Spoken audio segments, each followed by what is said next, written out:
national security is constitutionally defined in our constitution, section 238, and it says it is the protection against internal and external threat to Kenyans' territorial integrity and sovereignty. The threat to its people, the threat to their rights, the threat to their freedoms, the threat to their property, the threat to their peace, the threat to their stability and prosperity, and the threat to our other national interests. Basically, national security entails all that which make a citizen secure, his property protected, his health protected, and so on and so forth. And the security is a shared responsibility of all persons living in Kenya. And you see, the first test being vigilant. But you know, what normally happens, you and I think that the security of Kenya belongs to the security organs, the police, the military, and so on. It begins with you. You are actually part of that security. And it is very, very important that for Kenyan to know, to secure this country begins with you, begins with me. The mandate of Nyumba Kumi, which in English is Committee on Participation of, citizen participation in national security, to help citizens, the mandate, it is kusaidia, to help citizens to form usalama wa mzingi, the local clusters, your own village, your own location, your own sublocation, your own ward, it expands, and then it becomes the country, the republic. The other mandate is to raise concern, to raise citizen security awareness. That's what this committee has been doing. It has been reaching out to many, many people in very, very many parts of the country. So what contributes in security? What brings problems of insecurity? Number one, retrogressive cultures. Our own cultures. We go back to 19th century beliefs which do not exist anymore. The rest of the world has moved, and now we are stuck ourselves with retrogressive culture. The other one is unemployment. People lose hope because people have gone to school, they've learned skills, and they cannot find employment. And so you despair in life, and you resort to bad things. The next cause of this is poverty. And these are the areas we target, poverty. How do we alleviate poverty? The other factor is in ethnicity. Everybody knows ethnicity. We see mtu wa kabila yangu. This is not my person. This is, of course, ethnicity extends to clanism. And then it goes even down further to nepotism. This brings a lot of problems. It's a threat. It's a cause of insecurity. Land disputes.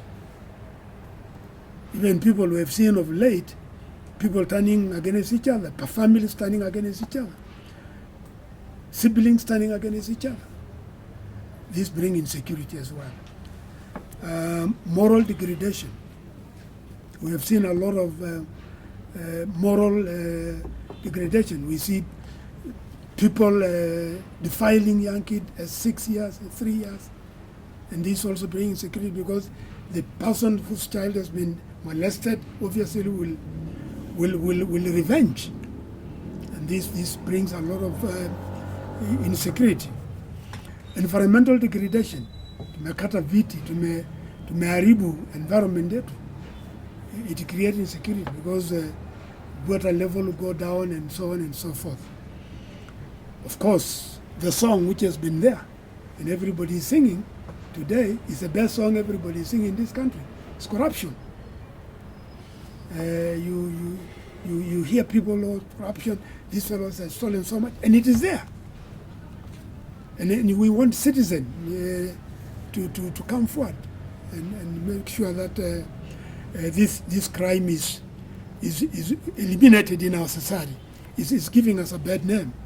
Not only a bad name, it is destroying our economy. And so it is a threat. It is a cause of insecurity. Crimes, normal crimes, stealing,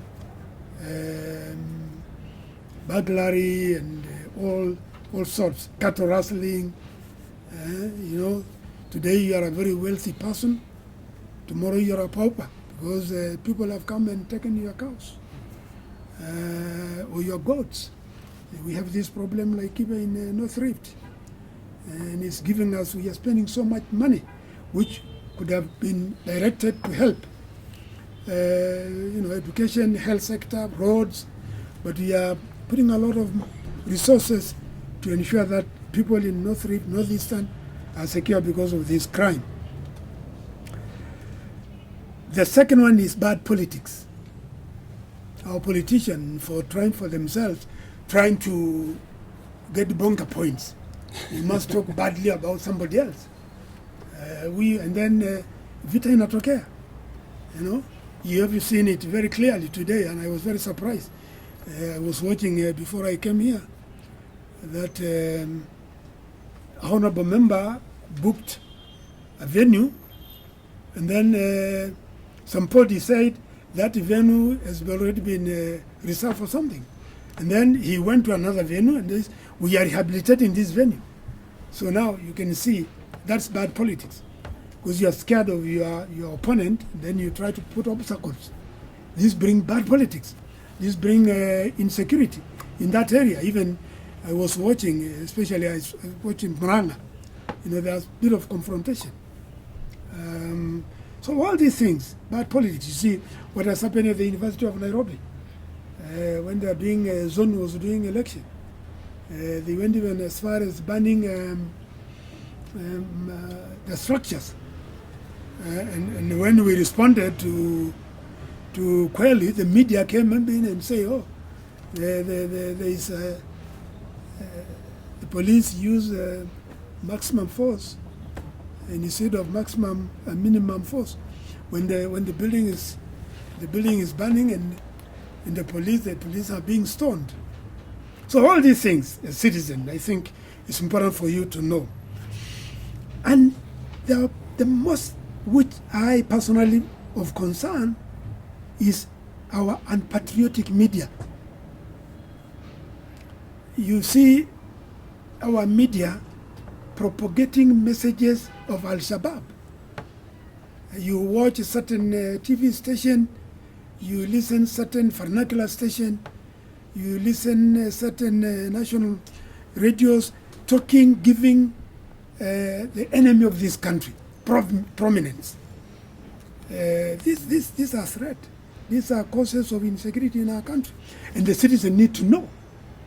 If you see a television set or station bringing in negative or trying to incite Kenyans or trying to give an objective act of terrorism, you should switch it off. I was watching. Somebody sent me a WhatsApp message from the United States during an election of President-elect Donald Trump. And so this guy was watching the TV and he started seeing the results coming.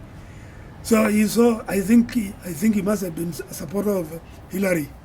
And he started beating the TV, you see. And you see, that is a patriotic person to his cause. You see, you should actually, if your TV misbehave,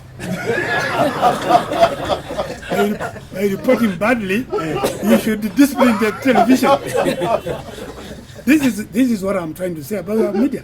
It's really very bad. It's giving us a bad name. So what are the key effects of citizen participation in security? These include creating a forum that promotes citizen participation in security. We create a forum like now this committee, and in your own locations, Nyumba Kumi, wazee wa kijiji, things like those. This will enable you to be able to ensure that our security is maintained. We need to facilitate local communities leadership at the grassroots. That's why we have wazee wa kijiji who are supposed to be doing that, and not only live at that, but they must also wazee wa kijiji na wamama wa kijiji.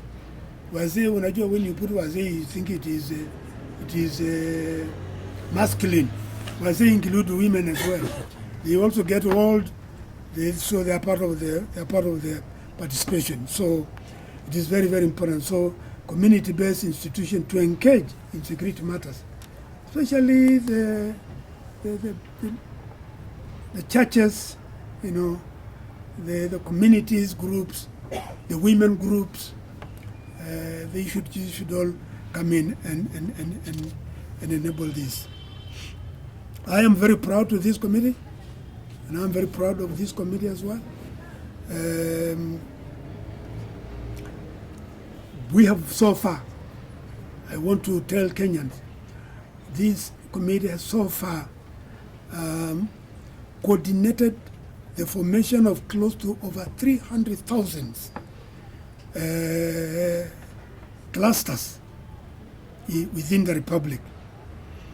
They have trained national and sub-county maendeleo wanawake organization leadership. And I want to tell this leadership, the training you received from this committee, you need to impart. You need to pass it on. Don't sit on the knowledge you have received. It's very, very important that you give it to the citizens so that they understand, they know what is required of you when it comes to national security. This committee also has trained over 7,000 secondary school heads and over 8,000 primary school heads. These teachers, for example, like today we are on holidays, very long holidays. They should have informed the parents of students, to teach, to tell them this is now the right time to radicalize children. Because of this long period, so they should tell their children to take care of their children. And you see, the Ministry of Education has refused. The Ministry of Education has refused tuition, because this is a mode of radicalization. And I think we need to support that. And parents should sit and keep their children at least for 60 days. You should keep your children, mentor them. You should mentor your kids. Some of you in cities, you should take your children to the countryside to see their grandparents, to see their great-grandparents. Don't cage them, and try to be responsible as parents, so that we don't allow our children to be radicalized. This committee has also trained over so many chairpersons and CEOs of all state corporations.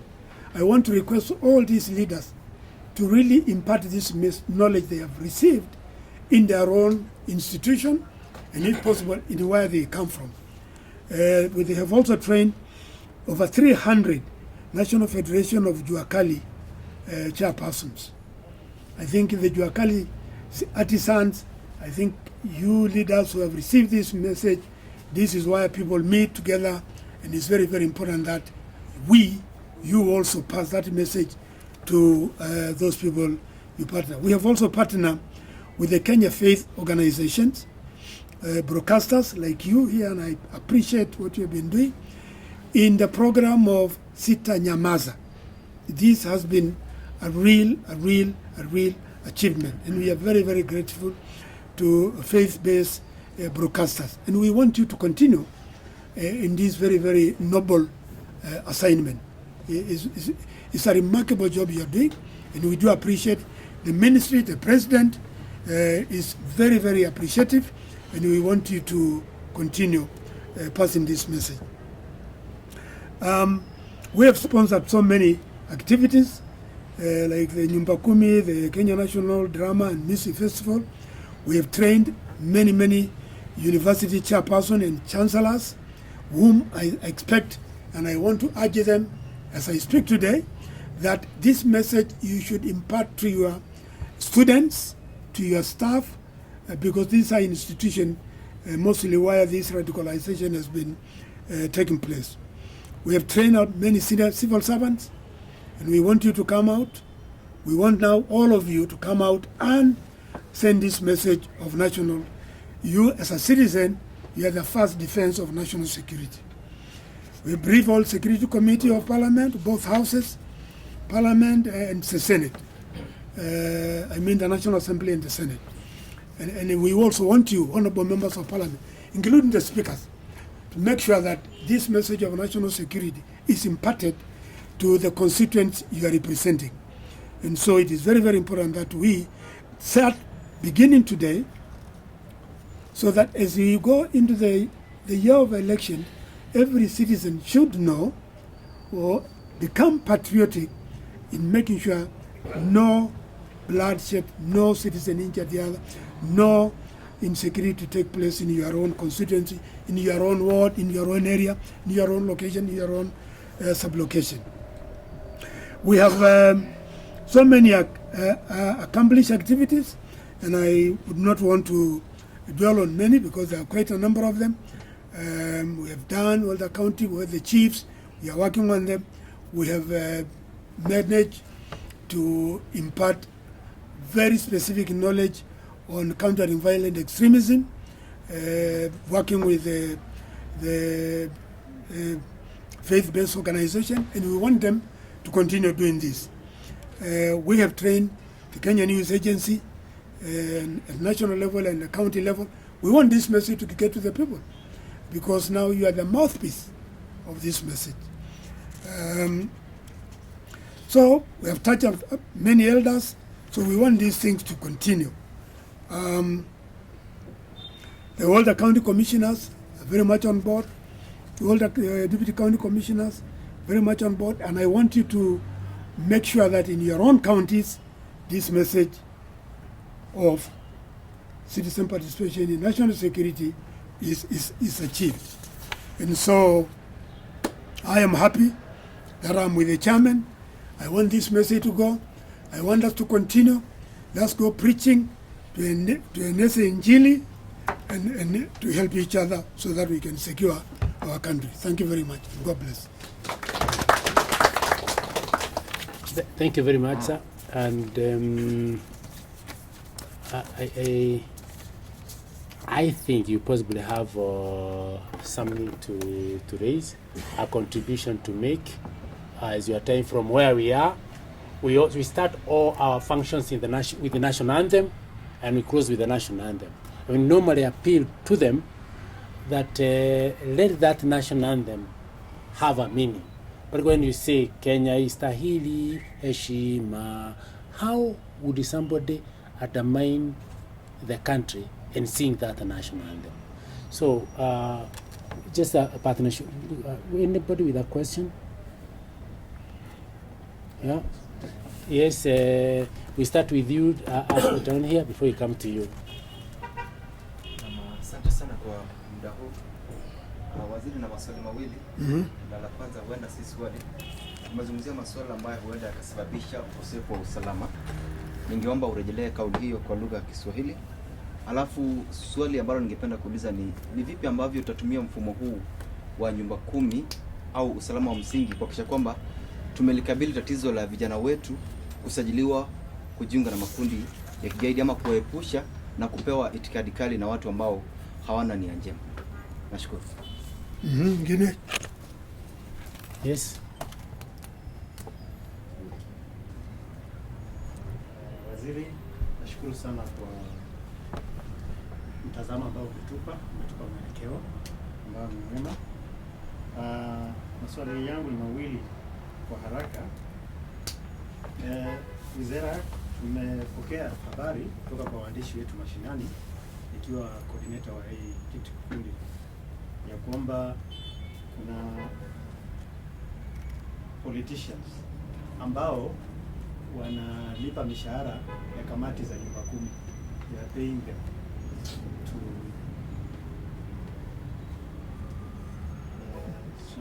nilipenda kuzungumzia hilo jambo. Jambo la pili ni kwamba 53% ya shida zetu za usalama zinatokana na uongozi, na tunafahamu ya kwamba ikiwa viongozi waliochaguliwa, viongozi walioteuliwa na viongozi waliopakwa mafuta, the anointed, the elected and the appointed, watazungumza kwa sauti moja, tutatatua 53% na masuala yetu ya usalama.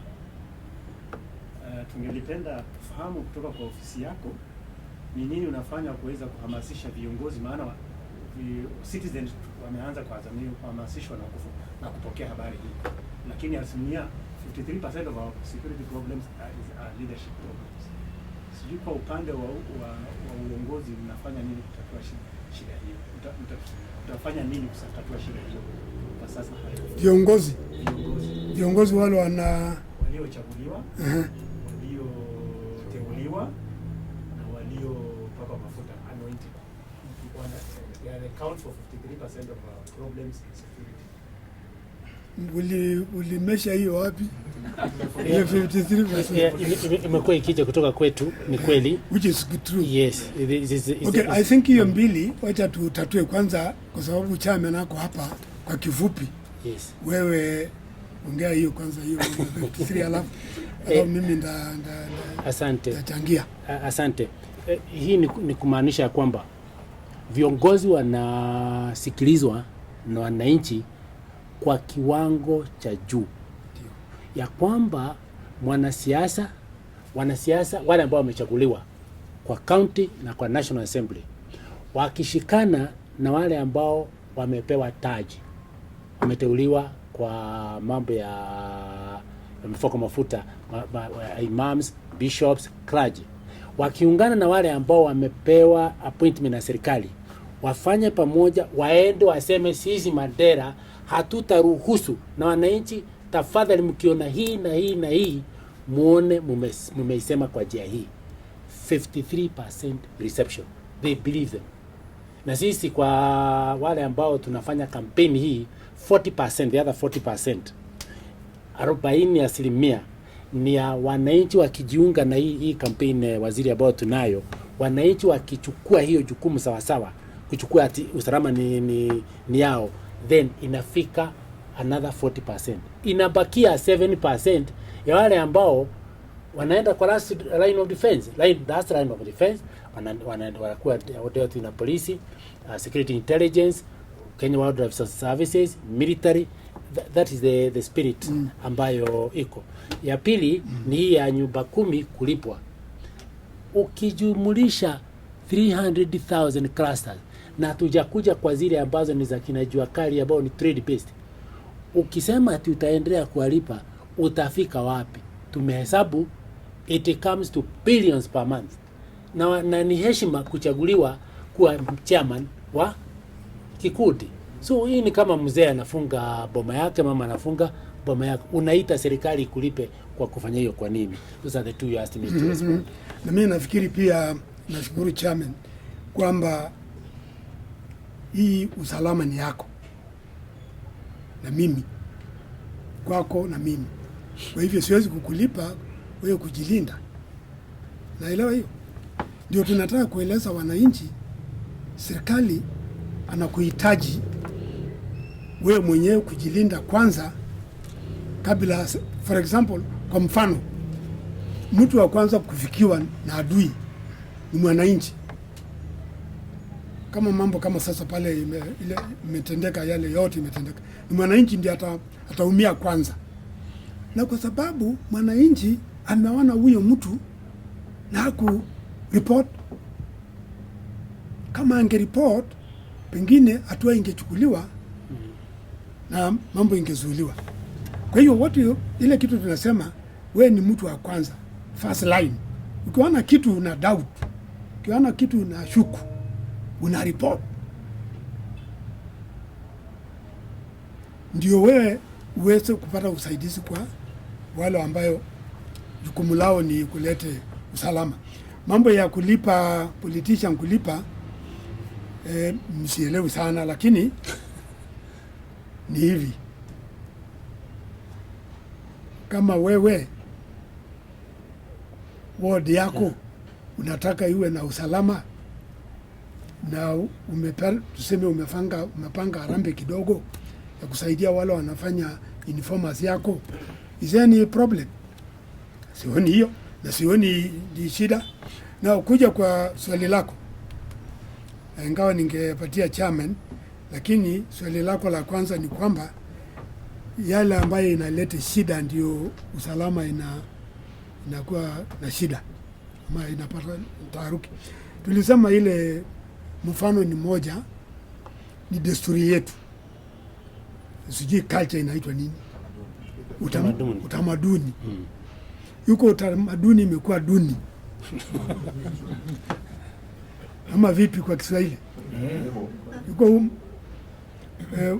utamaduni wengine imekuwa duni kwa sababu imeharibika. Tabia mbaya nini, mzee anapiga mama, saa ingine mambo ingine ya kadha wa kadha mbaya. Hiyo ndio inaleta shida ya usalama. Pia kukosa kazi, vijana wanamaliza mashule na hakuna majira. Hiyo ndio wanaanza kupata wrong company ama kuingia mambo ingine ambayo hahusiki na usalama, na ndio tunataka kuwatoa, kupatia wa training na kupatia wa kazi. Na wana serikali vile inafanya mambo ya NYS, najaribu kuwachukua hawa fanyia wa kazi au hawawezi kujidumu. Hiyo ndio kitu ambayo serikali inafanya. Mambo ya ukabila, ethnicity. Huyu si mtu wetu, huyu si nini. Unaona sasa, kama vile najua watu wengine wanaweza fikiria mimi nilikuwa mtu wa siasa, sasa mimi ni waziri so usinichukulia nikitoa mfano kama sasa unaona vile kazi imepeanwa na serikali ya Uhuru. Ukiangalia cabinet yote unaona so that ina reach out, although constitution inasema not more than 20 something, lakini amejaribu kuweka kila pahali, hata parastatal hata manini lakini iko maofisi zingine kwa mfano ambayo mtu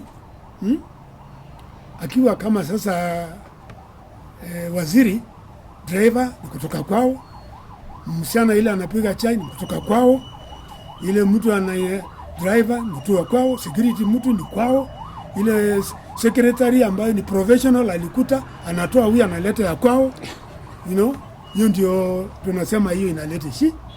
Hiyo ndio inaleta shida na tutaki hiyo.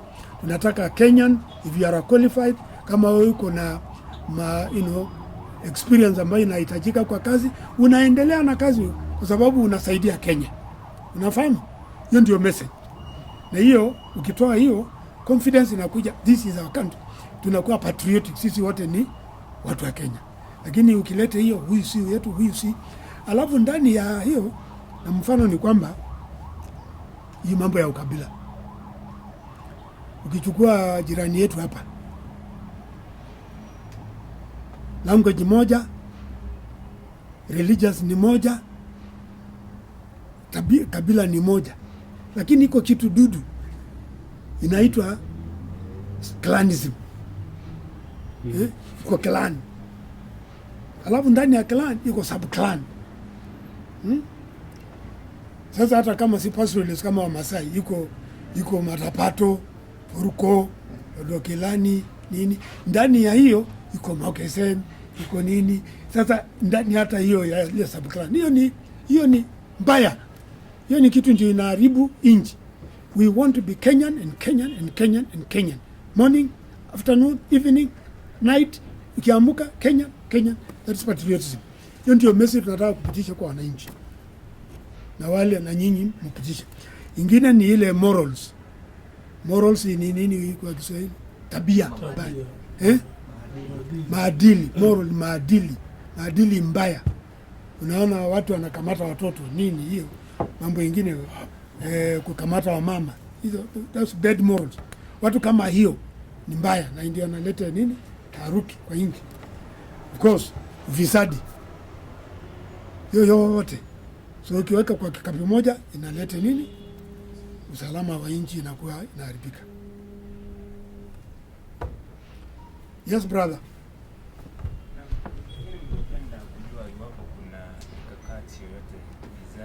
Wizara yako imeweka kati ya wizara yako na vyuo vikuu, kwa sababu huenda wale ambao wanataka kusambaza itikadi kali ama radicalization wanalenga universities, lakini ni mkakati gani mmeweka? Nimemaliza. Okay. Wakati tulikuwa na shida ya University of Garissa, mimi mwenyewe nimepata nafasi kuongea na chancellors ya universities wote, na tukaelezana vile wangeweza kutatua hii shida, mambo ya radicalization kwa universities. Na hivi sasa tukiongea, IG inspector mkuu wa polisi ameweka senior officers, senior security officers kwa kila university, ambayo kila wakati wanaongelesha ma chancellors, ma lecturers, ndipo waweze kueleza students. And hiyo message tumeeneza, na vile umesikia chairman amesema citizen participation in National Security Committee, wameongea na chancellors wote, na wameongea na secondary heads, na wameongea na primary heads. Hiyo message ndio tunataka kujua, hao ambao wamepokea hiyo masomo ama hiyo message wameeneza hiyo injili. Hiyo ndio tunataka kueleza watu sasa waanze kufanya hivyo. Any authority sir, his question was not responded. Nimeuliza Salim Demo, okay, to comment a bit about radicalization in Kiswahili and the entire system of the ugaidi, so that because the Waislamu wako hapa and they are demonized that ni wao wanaleta, we don't want to profile. Asante chairman, ili swala la kupatia vijana ile itikadi kali ni jambo ambayo vile chairman anasema si jambo la Kiislamu, ni jambo letu sisi zote, na linahusu watoto wote, si Waislamu si Wakristo. Na ili kukabiliana na hili swala, lazima tuhusishe wazazi, walimu na wale wote wanakuwa na chuo mbalimbali ya kufundisha watoto.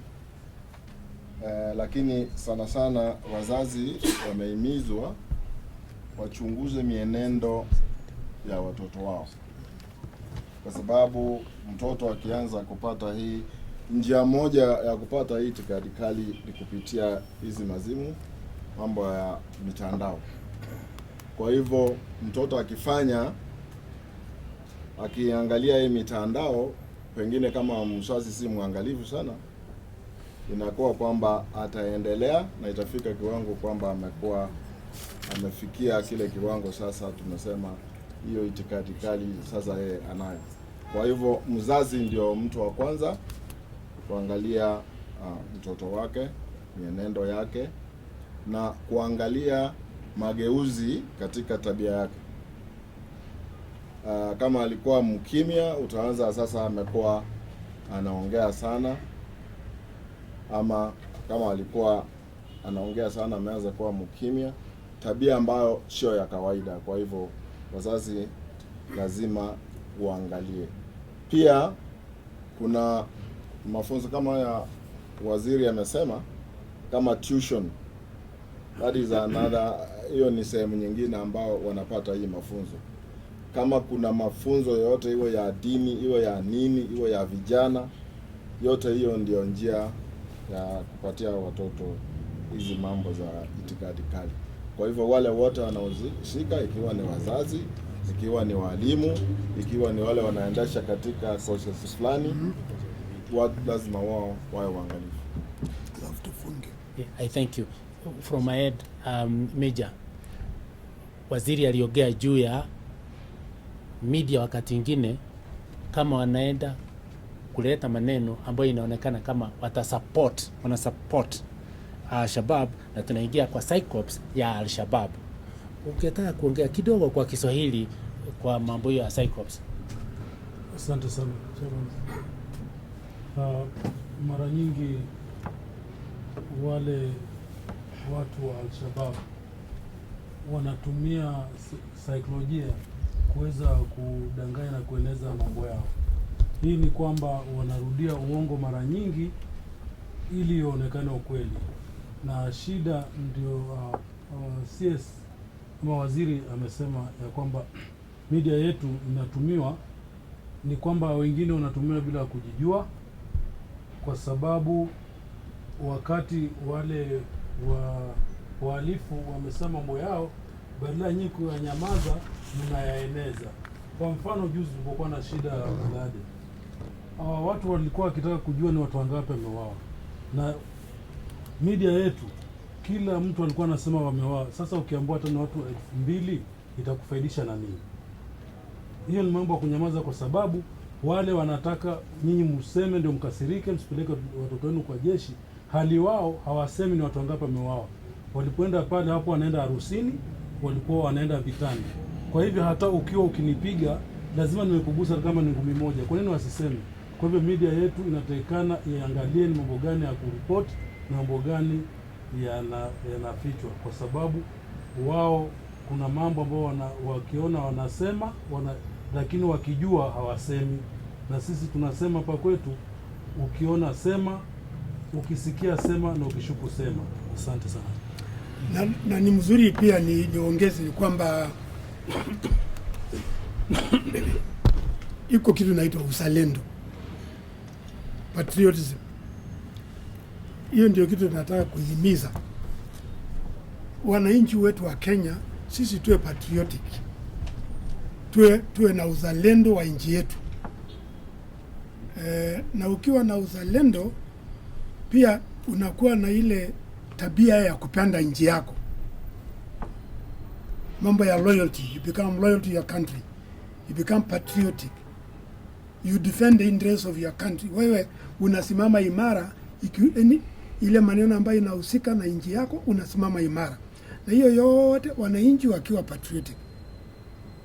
You should not be patriotic to your community, you should be patriotic to your country. First of all, you are a Kenyan first, and then you can be a Maasai second. You are not a Maasai first and then a Kenyan. No. Because the ID card says the ID card of Kenya. It doesn't say an ID card of Kajiado. It's a good message that sisi mwananchi akishajua yeye ni Kenyan. And that's why ukitravel unaambia document ya travel yako, inaandikwa passport, inaandikwa ID. So patriotism is very important, uzalendo. Na the committee ya chairman inaeneza uzalendo, ndio usalama inaingia nchi yetu. This is what is very important. Na ningependa kuuliza wenzetu wa media, tafadhali, you know, when you saw the 9/11, they only show for half an hour. They realize wakajua wana destroy the morale of America. They put it off. Hii yetu unaonyesha, it is like a competition.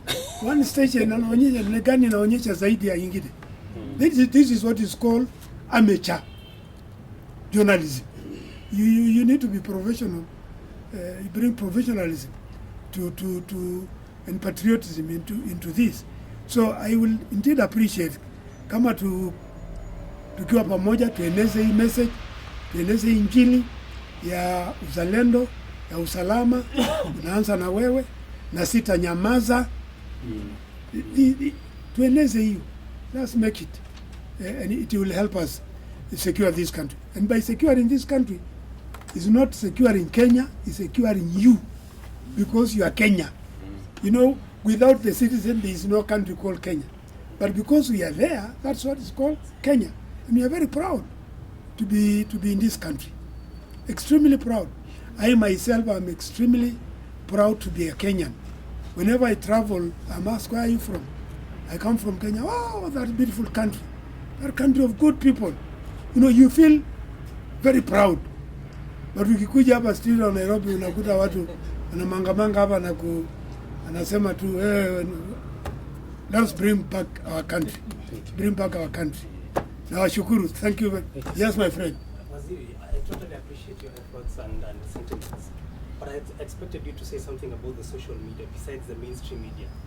Because lately you've seen a lot of salacious hashtags, Absolutely. you know, maligning people's name and institutions. Today they're going to say, you know, hashtag Nkaissery out. But basically there's no content and it seems to be so unregulated. Absolutely. And you've seen so many people sponsor some blogs to come up with these really salacious allegations. Absolutely. Based on people's names. That is a very fundamental observation, and I think you couldn't have done it better. I think one of our, actually, precisely, and I don't know why I forgot, the cause of insecurity is the social media. And I am with the chairman. I have actually talked to the speaker, and I have talked to the leader of majority. We want to put a law, especially now as we are running towards the election, to put a law to cover two things. One, social media. Those people who will bring despondency or disharmony into this country. A certain punishment should be there. And we will talk, and we will send this to arbitration. The second category is the hate speech of politicians. And we want to recommend that if you are proven that you have actually made a hate speech, the Electoral Commission should bar you from participating in an election for the next 10 years. I think this is something which I'm actually working on that, and thank you very much for bringing it up. I'm working on that. Thank you very much. I saw it in the US, there was something about the fake news. That really Simama kidogo usikie. the emergence of the fake news in America, besides the mainstream media. And I think lately, if you've been watching the international channels, I think even Obama yesterday in Germany was talking about the same. And I think he was imploring on Facebook and Twitter to develop a mechanism on how they can just block that one out. Because it at some point it was really doing a lot of I agree with you, but I don't want to dwell on this so that we don't lose the message, this message which I want you to send this message to citizens. But you can come later, then I can now give you a security briefing on this, right? So that we don't dilute what I have told you today. For today. Okay, so I just want, you don't even you bring part of the social media and hate speech as part of the threat to national security. But don't dwell on it. Let us dwell on this message which I just imparted to you today. Thank you. Thank you very much, Chairman. Thank you so much. God bless you. Yeah.